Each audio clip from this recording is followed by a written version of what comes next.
Welcome back to our YouTube channel.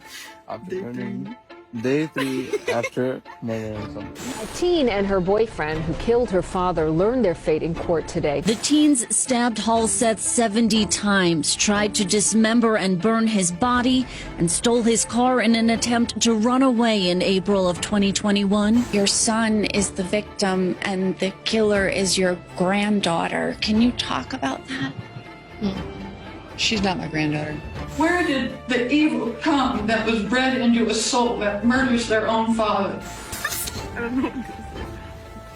Welcome back to our YouTube channel.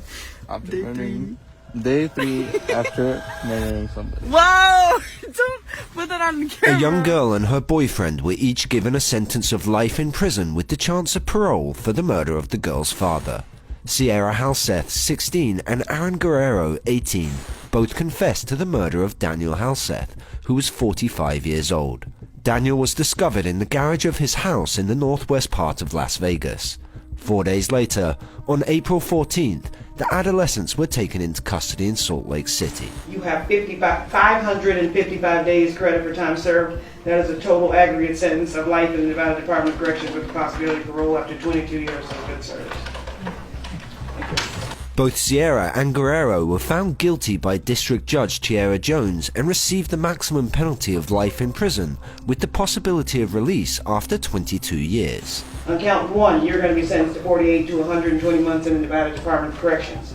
On count 2, you're going to be sentenced to life in the Nevada Department of Corrections with the possibility of parole after 20 years has been served, plus a consecutive 24 or 60 months in the Nevada Department of Corrections for a deadly weapon enhancement. In addition, the court ordered the offenders to pay restitution in the amount of $5,000. Ask for forgiveness as I get sentenced today, and I hope it brings you a little peace. The two defendants entered guilty pleas to all of the charges against them, which included murder with a deadly weapon, arson, robbery with a deadly weapon, conspiracy to conduct robbery, and 4 counts of fraudulent use of credit or debit cards. My only question is, while Aaron seems to be breaking down, why does Sierra seem bored? Maybe even a little tired. Maybe there's more to her person than meets the eye. One thing's for sure, she's not laughing now. On October 22nd, 2013, Philip Chisholm, who was in the 9th grade at the time, committed an unthinkable act. The killer knew exactly what he was doing and has never shown remorse.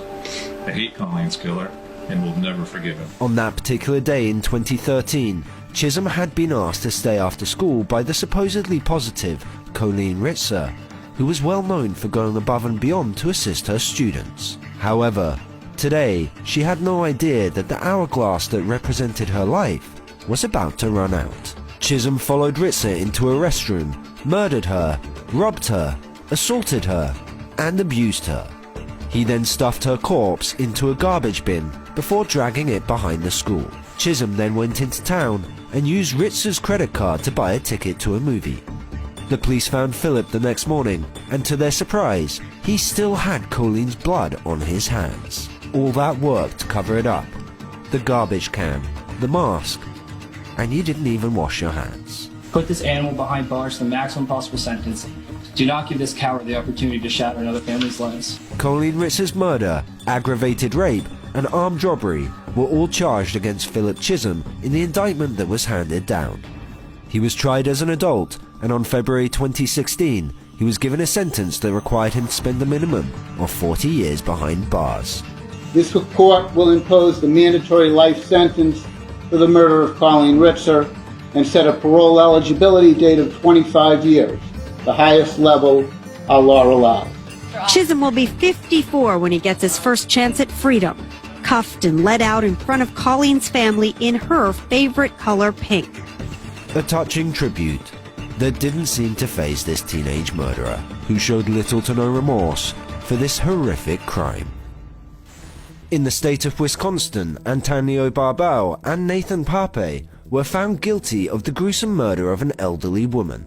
He was just 13 years old last September when Antonio Barbeau and his friend Nathan Pop went to Barbeau's great-grandmother's house.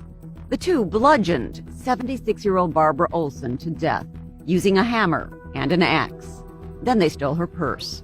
Documents filed in the case state that Antonio and Nathan conspired to rob Antonio's great-grandmother. In the end, they used that part of the money that they stole towards the purchase of marijuana as well as pizza.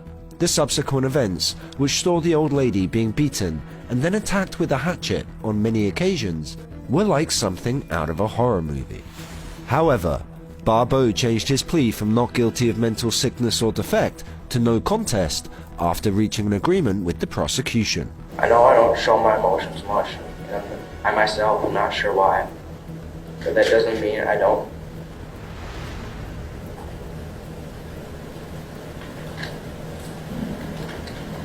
I took away someone's mother, their grandma, sister, friend, when I had no right to do so. But it didn't go to plan, as the court gave him the worst possible penalty. 10-year-old, can you imagine?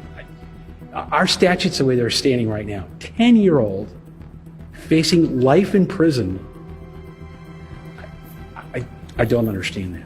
They aren't adults, they're children. Barbeau was found guilty and given a sentence of life in prison. In addition, the court decided that 14-year-old Nathan Pape should spend the rest of his life behind bars as well. I just want to say that I'm truly sorry for everything that happened. I truly regret every single thing that happened that day. So, what do you think? These children committed heinous acts on an unsuspecting elderly woman. Their crime definitely deserved a severe sentence. However, would rehabilitation have been a more appropriate punishment? Or did the judge get this one spot on? Do you have any questions about the possible penalties you're facing in these cases? No, Your Honor. A judge sentenced the youngest triggerman to 2 consecutive life terms in prison, nearly 3 years after he and his friends terrorized Osceola County with random shootings that resulted in the deaths of 2 innocent bystanders. Conrad Schaefer, who is now 18 years old, offered his condolences to the families of the victims. I would just like to apologize to the families that I've hurt. I know that y'all never forgive me, and I don't expect you to.